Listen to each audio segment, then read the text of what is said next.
मित्रांनो नमस्कार. मी डॉक्टर शैलेंद्र देवाणकर. मित्रांनो, आपला शेजारी देश बांगलादेश याच्याबरोबर आपली जवळपास 4,000 किलोमीटरची सीमारेषा आहे. या बांगलादेशबरोबर सध्या आपले संबंध जे आहेत ते काही प्रमाणात तणावपूर्ण आहेत.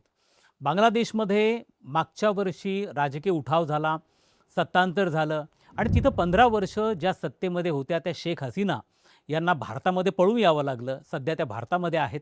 आणि त्यानंतर तिथं सार्वत्रिक निवडणुका झाल्या आणि BNP म्हणजे बांगलादेश नॅशनल पार्टीचं सरकार त्या ठिकाणी सत्तेमध्ये आलं आणि तारिक रहमान जे आहे ते आता सध्या तिथे पंतप्रधान आहेत. तारिक रहमान हे खालिदा झिया ज्या BNPच्या नेत्या होत्या, ज्यांचं नुकतंच निधन झालं आहे, त्यांचे हे पुत्र होते आणि ते लंडनमध्ये होते आणि ते परत बांगलादेशमध्ये आले आणि सध्या ते बांगलादेशचे पंतप्रधान आहेत. बांगलादेशबरोबर आपल्याला आपले संबंध सुरळीत ठेवणं हे अनेक दृष्टिकोनातून म्हणजे भूराजकीय दृष्टिकोनातनं, आर्थिक दृष्टिकोनातनं, व्यापारी दृष्टिकोनातनं अतिशय महत्त्वपूर्ण आहे. आणि आता भारत या संदर्भामध्ये प्रयत्न करत असताना यामध्ये काही तांत्रिक अडचणी निर्माण झालेल्या आहेत. आणि ह्या तांत्रिक अडचणी आहेत त्या म्हणजे बांगलादेशचे जे सध्याचे पंतप्रधान तारिक रहमान आहेत, यांना भारत भेटीवरती त्यांनी यावं यासाठी भारत आग्रही आहे. कारण ते आता जवळपास 6 महिने उलटून गेलेत ते बांगलादेशचे पंतप्रधान आहेत आणि दरम्यानच्या काळात ते एकदा चीनच्या भेटीवर जाऊन आलेले आहेत. आणि त्यामुळे त्यांची आता भारत भेट होणं अत्यंत गरजेचं आहे, जेणेकरून जो तणाव भारत आणि बांगलादेश संबंधांमध्ये निर्माण झाला होता तो निवळला जाईल आणि संबंध स्थिर होतील, कारण ते अनेक दृष्टिकोनातून भारतासाठी महत्त्वाचे आहेत. मात्र आता हा बांगलादेश ह्या भेटीसाठी म्हणजे तारिक रहमान यांच्या भारत भेटीसाठी काही पूर्वअटी टाकायला लागला आहे. आणि त्यातली एक पूर्वअट जी बांगलादेशने टाकली आहे ती म्हणजे ज्या शेख हसीना गेल्या 1 वर्षापासून भारतामध्ये आहेत आणि काही दिवसांपूर्वीच त्यांनी एक प्रेस कॉन्फरन्स किंवा एक पब्लिक स्पीच दिलेलं होतं, ज्यामधनं त्यांनी बांगलादेशच्या सरकारच्या संदर्भामध्ये काही वक्तव्य केली होती आणि मुख्य म्हणजे त्या बांगलादेशमध्ये परत जाणार आहे डिसेंबर महिन्यामध्ये, असंही प्रकारचं सूतोवाच त्यांनी केलेलं होतं. मात्र सध्या त्या बांगलादेशमध्ये आहेत, त्यामुळे त्यांना भारताने परत बांगलादेशला सुपूर्द करावं अशा प्रकारची मागणी करण्यात आली आहे. खरं तर ह्या 1 वर्षामध्ये बांगलादेशकडनं अधिकृतरित्या अशी मागणी म्हणजे ज्याला इन रायटिंगमध्ये म्हणतो अशा स्वरूपाची मागणी ऑलरेडी करण्यात आलेली आहे की तुम्ही शेख हसीनांना आमच्याकडे सुपूर्द करा. याचं कारण असं आहे की त्यांच्यावरती तिथल्या न्यायव्यवस्थेमध्ये खटला चालू आहे. मात्र याच्यामध्ये काही राजनैतिक अडचणी आहेत. विशेष म्हणजे भारतावरती अशा पद्धतीने शेख हसीनांना बांगलादेशला सुपूर्द करण्यासंदर्भात कोणत्याही प्रकारचा राजनैतिक दबाव नाही. भारत त्यांना अशा प्रकारचा आश्रय देऊ शकतो. जरी भारत आणि बांगलादेशमध्ये 2013 मध्ये एक्स्ट्रॅडिशन ट्रीटी झालेला असला तरी त्यामध्ये काही अटी अशा आहेत की ज्या व्यक्तीचं एक्स्ट्रॅडिशन करायचं आहे त्या व्यक्तीच्या जीविताला जर देशामध्ये दुसऱ्या देशामध्ये धोका असेल आणि त्याला फिअर ऑफ पर्सिक्युशन असेल म्हणजे तिथं त्याचा छळ होणार असेल तर अशा व्यक्तीला परत करण्यासंदर्भामध्ये कोणताही दबाव हा भारतावरती नसतो.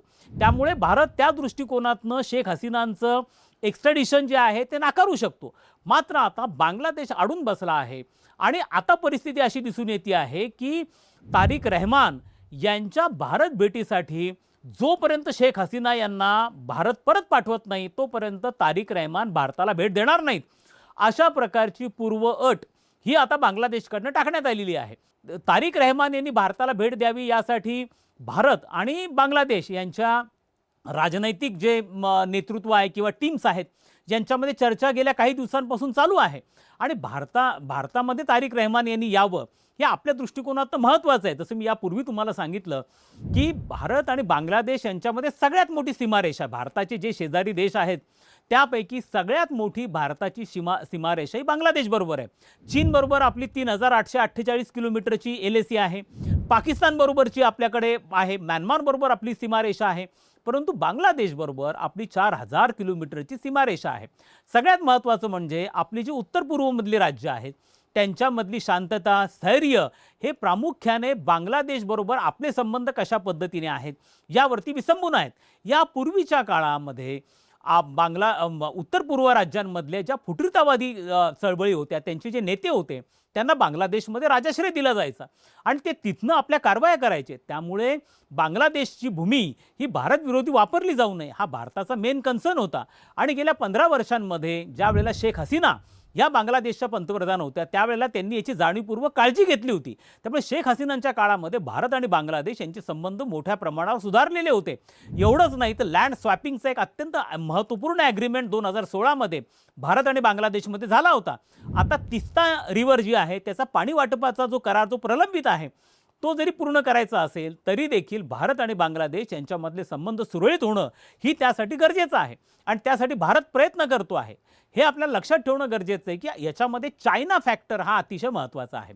जर भारत आणि बांगलादेश यांच्यामधले संबंध अशाच पद्धतीने तणावपूर्ण राहिले आणि जर तारिक रहमान यांची भारत भेट होणं किंवा पंतप्रधान मोदी आणि तारिक रहमान यांच्यामधला जो पर्सनल रॅपो आहे हा पर्सनल रॅपो जर लवकरात लवकर इस्टॅब्लिश झाला नाहीये तर याचा फायदा चायना घेऊ शकतो. ऑलरेडी चायना बांगलादेशवरती आपला प्रभाव वाढवण्याचा प्रयत्न करतोय आणि म्हणूनच तारिक रहमान यांची चायना व्हिजिट झाली. चायनाने मोठ्या गुंतवणुकी या आता बांगलादेशमध्ये केल्यात.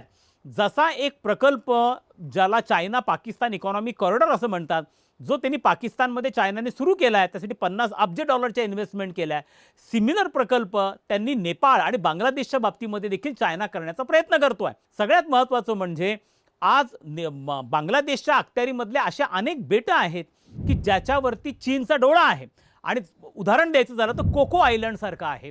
या कोको आयलंडवरती जर चायना ह्या बांगलादेशच्या अखत्यारीमधला सध्या हे बेट आहेत जर त्याच्यावरती चायनाने आपला कंट्रोल ठेवला आपला नेव्हल बेस तयार केला तर इंडियन ओशनमध्ये हिंदी महासागरामध्ये डायरेक्टली भारताचं जे प्रभाव आहे प्रभुत्व आहे त्याला चायना चॅलेंज करू शकतो. आणि आता चायनाचं जे मुख्य टार्गेट आहे ते इंडियन ओशनमध्ये पेनिट्रेशन करणं आहे आणि म्हणून तो भारताला इन्सर्कल करण्याचा ज्याला स्टिंग ऑफ पर्ल्स असं म्हणतात भारताला घेरण्याचा प्रयत्न करतो. आणि त्यासाठी इंडियन ओशनमधले जे महत्त्वाची बंदरं आहेत बेटं आहेत हे प्रामुख्याने कशा पद्धतीने नॅव्हल बेसमध्ये कन्वर्ट करता येईल यासाठी चीन प्रयत्न करतोय. श्रीलंकाचा हंबनतोटा जे चायनाने लीजवर घेतलेला आहे आणि तिथं दोनदा असे प्रसंग घडले की चायनाच्या न्यूक्लिअर सबमरीन्स त्या ठिकाणी पार झालेल्या होता ज्याचा डायरेक्ट थ्रेट हा भारतासाठी होता.